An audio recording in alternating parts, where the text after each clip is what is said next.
Staying with us, still watching TVC Breakfast Saturday. As said earlier on, it's time to talk health now, looking at the reports that have been circulating about the cholera, this latest cholera outbreak, with Lagos, Jigawa, Kano, Oyo, and 4 other states now leading the number of deaths from cholera. That's since the beginning of the year.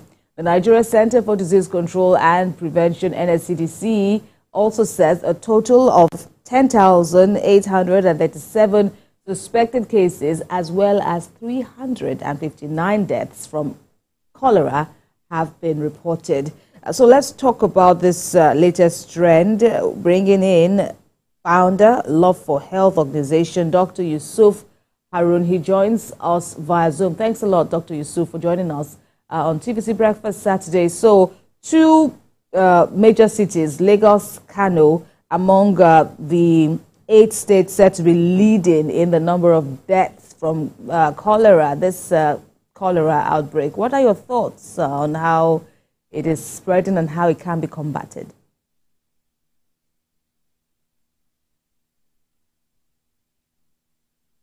Nigeria since 1970. In 2020 to 2021, we had an outbreak in these 3 major states, Lagos, Kano, and Katsina. However, there were other states that were affected, such as Borno State, Bauchi, Imo, Delta, Kebbi, and Ondo, among others. The major cause of cholera outbreak is contaminated water. Cholera is caused by a bacteria called Vibrio cholerae, and it's due to fecal-oral transmission. What I mean by fecal-oral transmission is that it's transmitted from the feces or fecal matters into the oral, into the mouth. The major cause of this cholera outbreak is contaminated water. Cholera, the bacteria or the infection, can last inside a well or a contaminated water for 1 to 7 days. So that can be how long it can be in the water. Now let's look at the example of Lagos State, where there is overpopulation. Lagos State has one of the highest population in Nigeria. It is cosmopolitan and everybody wants to come to the commercial nerve of the country.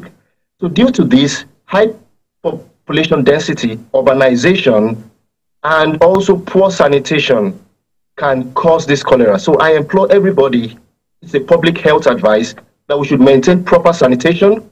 We should always make sure our food and water is clean. We should wash our hands properly before eating, and we should get proper education about this cholera. Dr. Harun, well, before we look at the areas of our preventions and what Nigerians can do to ensure that they are free from cholera, with these numbers rising by the day, and you saw the figures there, what is your advice to Nigerians concerning this particular thing, that talking about the high in cholera, that they can put in place to ensure that they are safe from these challenges? Yes, there is something we call a case fatality ratio, CFR, and it is significantly high in Lagos, Kano, and Katsina. When we are having a population of, we usually use a statistics of like 100,000 people, and we have close to 1,000 already having this infection, and among the 1,000, we are having like 1.045 as case fatality ratio. That is the number of people who are dying from this disease. It is alarming, particularly in these states. So what I advise as a medical practitioner is that people should know the cause of this cholera, which is due to contaminated water. For example, now, in the flooding or in rainwater, when there is rain, there is a high tendency of where people pass their feces or defecation, the sewage system, draining into the water, drinking water, where they are drinking, or even what they use in eating. And this is a high risk for them contacting this cholera. And one of the major symptoms of this cholera is emesis. Emesis means vomiting. You see that this patient or this person starts to vomit frequently, and acute severe diarrhea.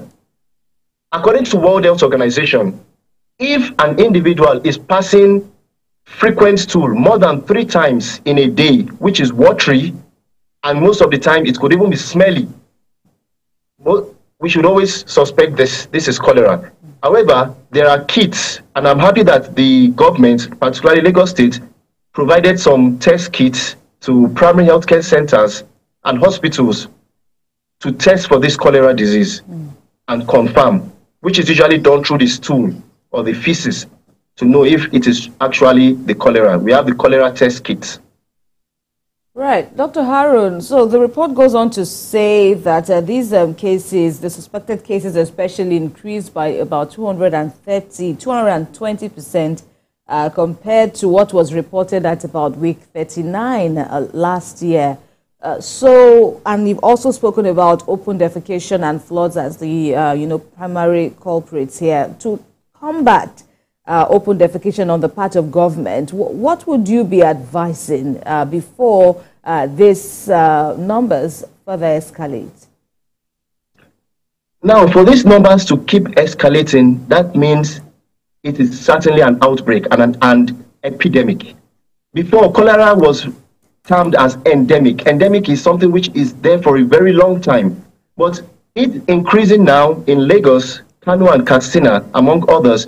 It shows that there is an epidemic, an outbreak of this case, and it is due to people's poor environmental sanitation. And it is also due to high population density. So my advice to people is proper hygiene. We can't overemphasize this. We also advise them they should stop open defecation. Sometimes you are driving on the streets of Lagos. You see, I always say this, we can't leave everything for the government. We as individuals have to imbibe self-discipline. So that's my advice to everybody. When you are driving on the streets of Lagos or even in Kano or Katsina, you see some people defecating openly in the public. This should be banned. And this kind of people should be prosecuted. They should be arrested or even taken to a place where they are being disciplined. Right. Another leg to my question, Doctor, would be how satisfactory is government's response? Yes. Now the government in Lagos, which I can talk about, has responded promptly, and I must give kudos to the Lagos State government for their prompt response to this cholera case. If not, it should have been worse than this.